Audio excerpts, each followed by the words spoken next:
लोगों के बीच में रह के लोगों की समस्याएं समझ में आती हैं। लोगों के बीच रहकर ही लोगों की समस्या समझी जा सकती है। इसलिए लोगों को समझा रहा हूँ कि ताकत एक साथ रखो। लेकिन हमारा पैसा खा जाते हैं हमारे लोग। आप लोगों को मेरे पे भरोसा है कि नहीं? मेरे साथ उसको कॉलर से पकड़ के इसी चौराहे पे लाई। भिवंडी का हर स्कूल अच्छा हो, भिवंडी के हर बच्चे को तालीम मिले। राशन की ऑफिस में दलाल बैठे हैं, कारपोरेशन में चोर बैठे हैं। आपने शांतिनगर में बैक टू बैक 2 दौरे किए, उसके बारे में आप बताइए कुछ। नहीं, हर जुम्मा मैं कोशिश करता हूँ कि लोगों के बीच रहूँ।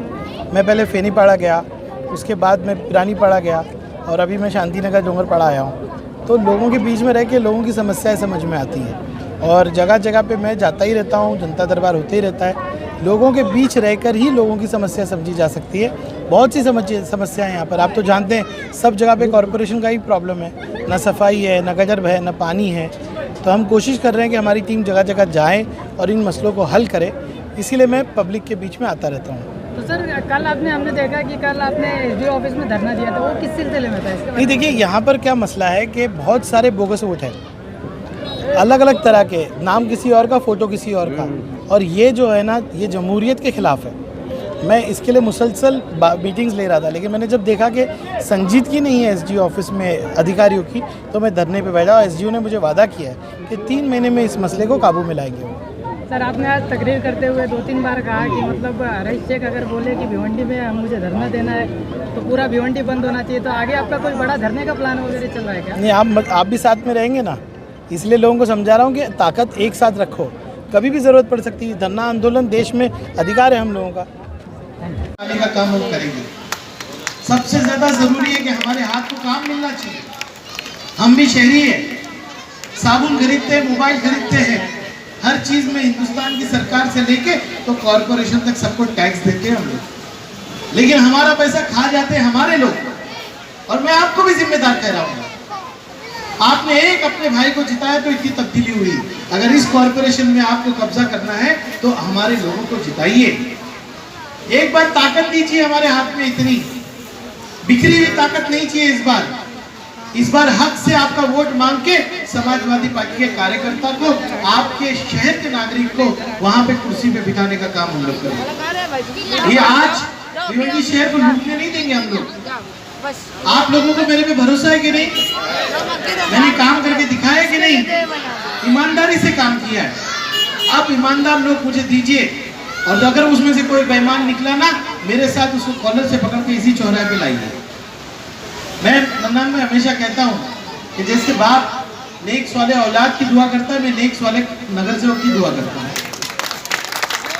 और इस पर टिकट देते वक्त, वोट देते वक्त चौराहे पे खड़े करिए और बोलिए, अगर तूने गद्दारी किया तो ये भिवंडी शहर तुझको छोड़ेगा नहीं। हमको भी बहुत लोग आते हैं सरकार बनाते वक्त, रईस शेख तो हमारे साथ हो जाते, 10 करोड़ रुपया देंगे, 20 करोड़ रुपया देंगे। हम कहते नहीं, हम लोग ईमानदार हैं, हम जिम्मेदार हैं हमारे लोगों के लिए। अभी जैसे मकसूद भाई ने बताया कि हमारी ऑफिस में जचकी के लोगों के लिए काम हो रहा है।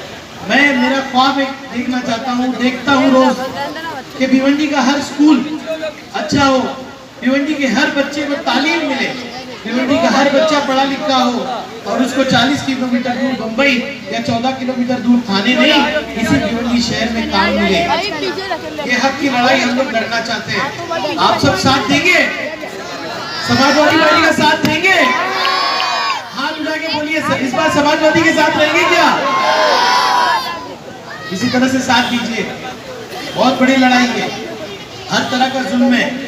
कारपोरेशन में चोर बैठे हैं, कारखाने में काम कराने जाओ वहाँ दलाल बैठा है, राशन की ऑफिस में दलाल बैठे हैं। कल मैं एसडीओ की ऑफिस में जमीन पे बैठ गया था, आमदार होकर धरना कर रहा था। अगर आपकी एक ताकत मेरे साथ हो जाए ना कि भिवंडी शहर रईस के साथ है, मैं इस महाराष्ट्र की सरकार को हिला दूंगा आपकी ताकत के बदले।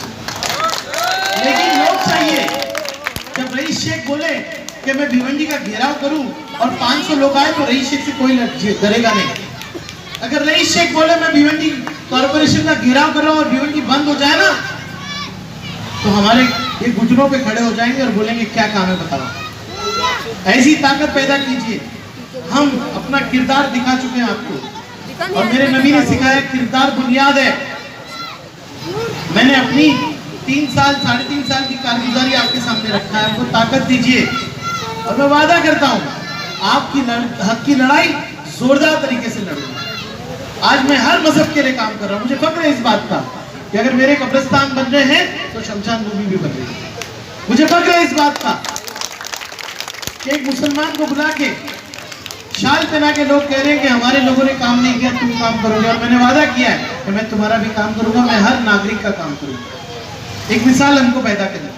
लेकिन एक चीज आज आपसे कह रहा हूं, आपकी सब जिम्मेदारी आप पे। अच्छा नागरिक बनना ये आपके हाथ में। मुसलमान की छवि अच्छी करना किसके हाथ में, बताइए किसके हाथ में? आपके हाथ में। मोहल्ले को साफ सुथरा रखना किसके हाथ में? आपके हाथ में। म्युनिसिपैलिटी के हाथ में नहीं है बेटा। पहले कचरा फेंकने से पहले सोचो। हमारे मोहल्ले में कोई आए तो दूर से बोलना चाहिए, अरे ये मुसलमान का मोहल्ला। बोलना चाहिए कि नहीं बोलना चाहिए? हमारे बच्चे जब बाइक पे तिब्बत सीख जाए तो कोई बुजुर्ग को रोकना चाहिए कि नहीं रोकना चाहिए? हमारे मोहल्ले में नशा बिके तो पुलिस का इंतजार करना चाहिए कि हमको रोकना चाहिए? हम में से कोई एक है। मैं जगह जगह जाके नशा जुआ रोकता हूँ। अगर जिस मोहल्ले में जागरूक लोग रहे ना, वहाँ ये सब गंदगी हो नहीं सकती। हम सड़कें और गटर बनाने नहीं, समाज सुधारने आए हैं। मेरा काम क्या है? एक अच्छा शहर बनाना। एक अच्छा शहर अगर सड़कों से बनता ना तो इंसान की जरूरत नहीं थी। अच्छे इंसान से भिवंडी बनता है। मुझ पे छोड़ो सब काम, लेकिन इस्लाही माशरा पे काम कीजिए, माशरे को तब्दील कीजिए, बच्चों को अच्छी तरबियत दीजिए। आने वाले दिनों में आपको बच्चों को मिल्कियत नहीं देना है, अच्छा किरदार और तालीम देना है। अच्छा किरदार और तालीम देना है। मैं निज़ाम बनाने की पूरी कोशिश कर रहा हूँ, अच्छी स्कूलें बनाने की कोशिश कर रहा हूँ। आप सब इसी तरह से मोहब्बतें देते रहिए। असेंबली में मुझे सुनते हैं कि नहीं आप लोग? आपका आमदार लड़ता है कि नहीं लड़ता है? जवाब देता है कि नहीं देता है? हम दो हैं, जनाब अबू आसिम आजमी और मैं।